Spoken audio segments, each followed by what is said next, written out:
Eto na, nag-umpisa na ang ating mga kababayang Pilipino na magkaisa at mag-rally dito sa may bahagi ng EDSA Shrine. Grabe, nagkakaroon na ng traffic dito mga kababayan sa dami ng mga tao na pumunta. Ito po ay panawagan nila sa ating Administrasyong Marcos para singilin ito sa mga nangyayaring kaguluhan sa ating bansa, lalo na ngayon. EDSA People Power na tila kabayan ay muling naulit ang nangyari noong 1986 kung saan pinabagsak at pinababa sa pwesto si Ferdinand Marcos Sr.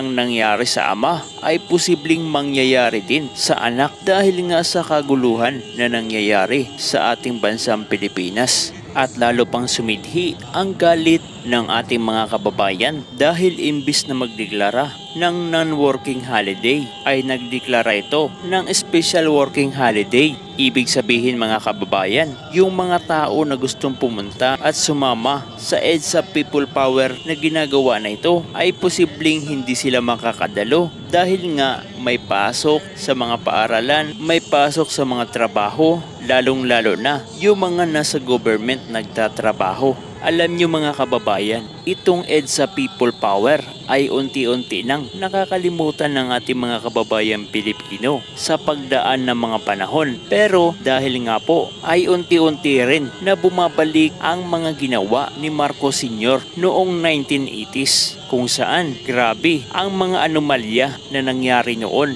at sa kasalukuyan ay halos kaparehas ng ginagawa ng administrasyon na ito. Kaya't yung ating mga kababayan tila binabalik muli ang mga nangyari noon na kung saan ay nagtitipon-tipon dito sa bahagi ng EDSA upang panagutin itong Marcos administration, lalong-lalo na mga kababayan sa mga nangyayaring katiwalian ngayon, ang pagnanakaw sa napakalaking pondo ng ating bayang Pilipinas. At para sa impormasyon ng ating mga kababayan na dadaan dito sa bahagi ng EDSA, ang programa nila ay magtatagal hanggang alas 6 ng gabi, kaya't magdudulot ito ng matinding trapiko sa bahagi ng EDSA.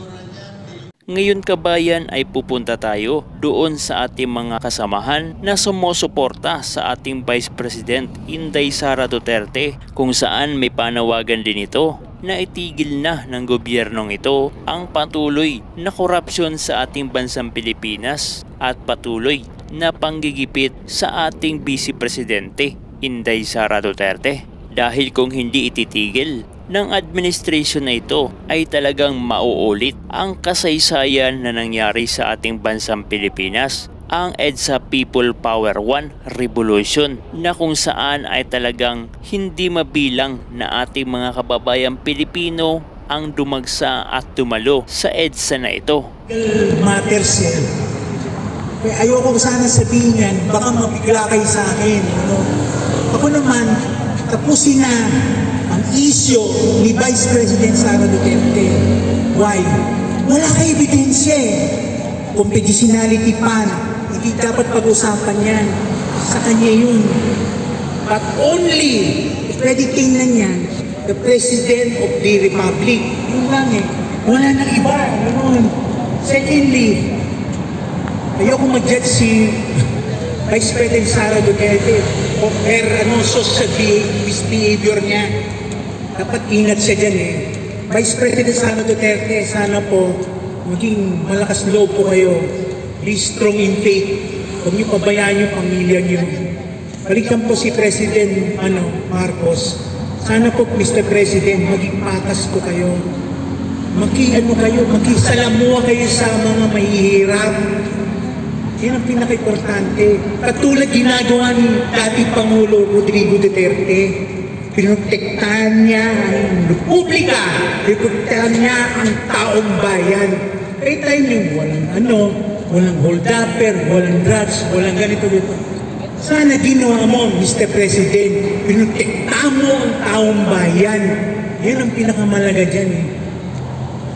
Huwag natin pag-usapan, nabudro na. Ako, hindi ko talaga binoto eh. Ang akin talaga, Mr. President, makisalamu ka sa taong bayan. Mahihirap, yung pupunta ka sa mga magsasaka. Problema ng magsasaka yan, problema ng mga isda.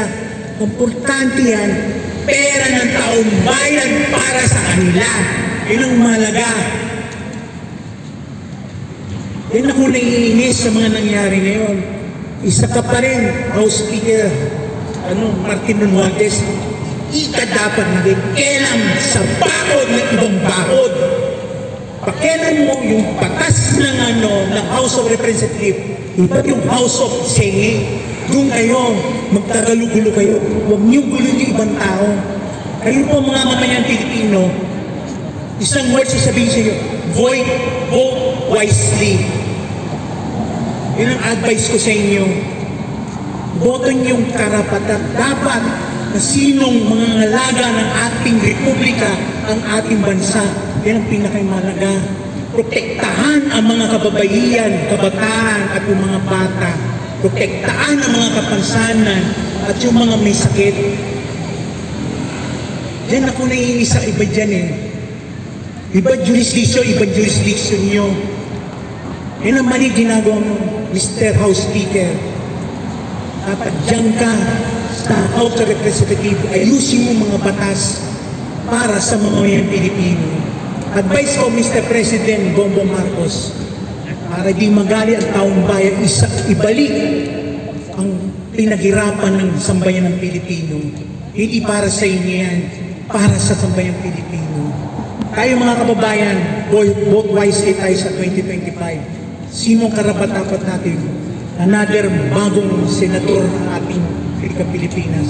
Bagong House member ng district or sectoral representative. Magkaisa tayo, maging tayo, mahinahon, magpapasensya. Kung isa ko na pinapansin yung mga issue, pinapansin yan. Ang mahalaga talaga, magkaisa tayo, paumaunlad ang ating bayan. Maraming salamat po at magandang hapon po sa inyo lahat. Salamat po, Padre. Ngayon, ating tawagin ang eksperto, Maestro Kaado Paglinawan.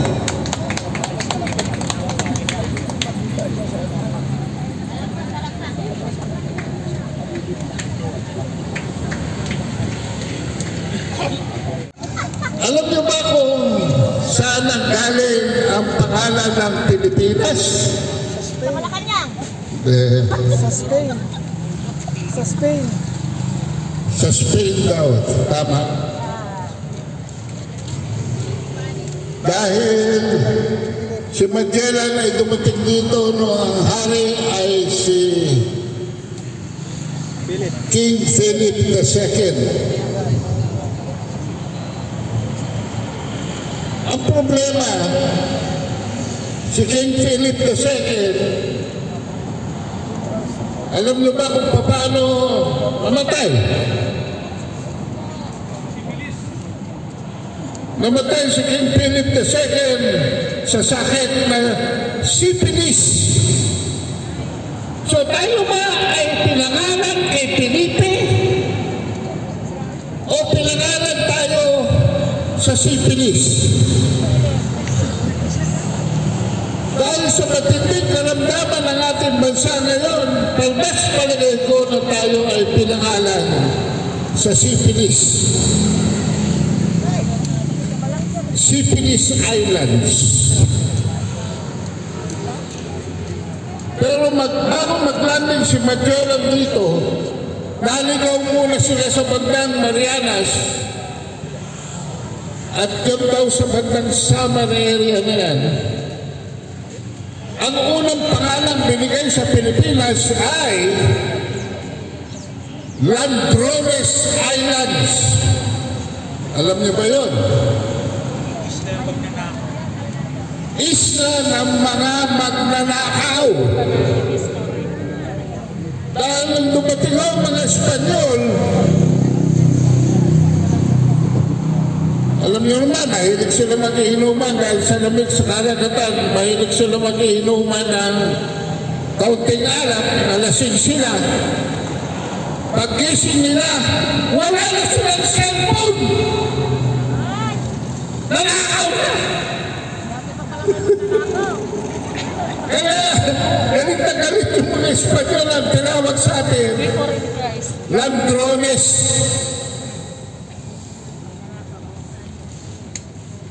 At yan ngayon ay pinangangatawanan ng ating Kongreso. Kongreso de los Ladrones. 1/3 ng ating pondo na lamang ang natitira, mga kabansa. Sapagkat Abril pa lamang pala, nirelease na nila ang 2/3 ng 2025 budget.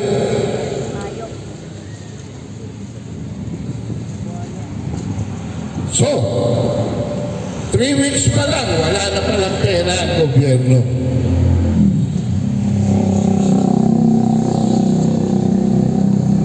Kaya sinasabi ko sa akin, lahat ng aking vlog ngayon, lahat kayo nakikinig sa atin, lahat kayo nanonood sa akin, maghigpit na kayo ng sinturon dahil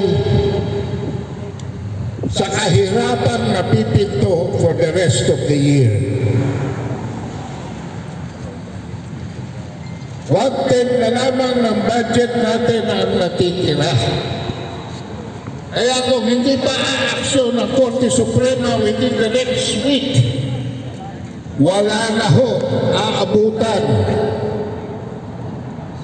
ang Chief Justice of the Supreme Court dahil nailabas na nila ang pera sa National Treasury.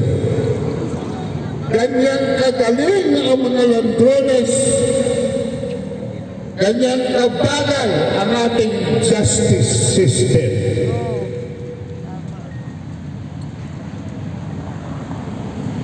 Kesyo pagsusumitihin pa raw ang Kongreso ng mga papeles ay huli na ho ang lahat.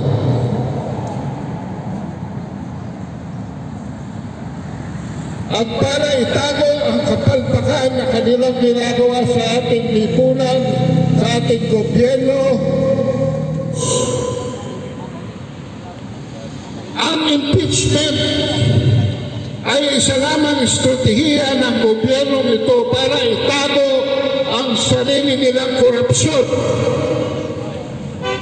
At nabuko na sila dito sa 2025 budget.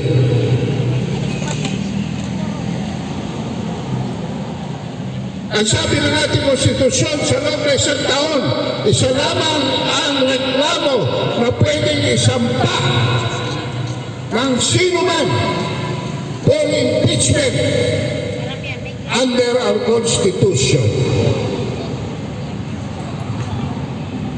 Nagkaroon ng isa, walang sinampa. Nagkaroon ng pangalawa, hindi pa rin sinampa. Humabol pa yung mga pare, nagsampa ng pangatlo, hindi pa rin. Wala pa rin nangyari. So ang ginawa ng mga diputado natin sa Kongreso, kumuha ng pang-apat na version at sa loob ng isang araw, minagik at yun ang isinampa at pinareceive sa Senado. Alam po ninyo, tumanda na ako rito sa Pilipinas. Noong pong February 23, nandiyan kami, kapit-bisig sa mga tao para harangin ang mga sundalo, mga marinong nanggagaling sa Fort Bonifacio. Nagmarcha, may mga kasamang tangke, papunta po dyan. At kami humarang dyan sa kanto ng Katipunan at EDSA 39 years ago. May lumabas na helicopter. Sabi namin, tapos na ang boxing. Bukas, inilibing na tayong lahat. Pero yung helicopter, habang nagmamarcha yung mga marino sa ibaba, yung helicopter umikot. Pakanan, papuntang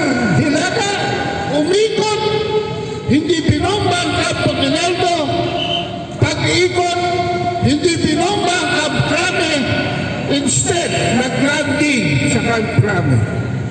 Ito po yung mga tauhan ni Air Force Colonel Sotelo. Just as that was happening, bumating dito ang batalyon ng mga marino. Imbis na dumiretso doon, kumanan po dito at papunta ron. At doon sila sa likod. Naiwasan ang isang madugong putukan sa pagitan ng Armed Forces of the Philippines at ng mga kampo ni Enrile at Ramos na noon ay nandoon na sa Camp Crame. So yan po mga kabansa, tayo ay narito for the 39th year of EDSA. Pero masasabi ko sa inyo, mas mahirap po ang sitwasyon ng ating bansa ngayon. 63% of our people perceive ourselves to be poor. Yan po ang problema. So maraming salamat sa inyo lahat. At sana naman na nakapagdulot tayo ng konting impormasyon ngayong araw na ito. At mabuhay ang Pilipinas, mabuhay ang mga biktima ng karahasan ng gobyernong ito. Mga taong dapat ay nagpoprotekta sa taong bayan at sa Estado, inuutusan nila ng kabaligtaran. Kaya ang huli ko pong salita, nag-agree po ako kay Inday Sara. At together with her, ang masasabi ko lamang, God save the Philippines. Dahil wala na pong titilos kung hindi ang Panginoon Diyos para itigil na at bigyan ng heart attack ang mga sumisinghot ng cocaine. Pero bawat Pilipino, ano ang tanong? Anong gagawin natin? Ayan, maraming salamat po.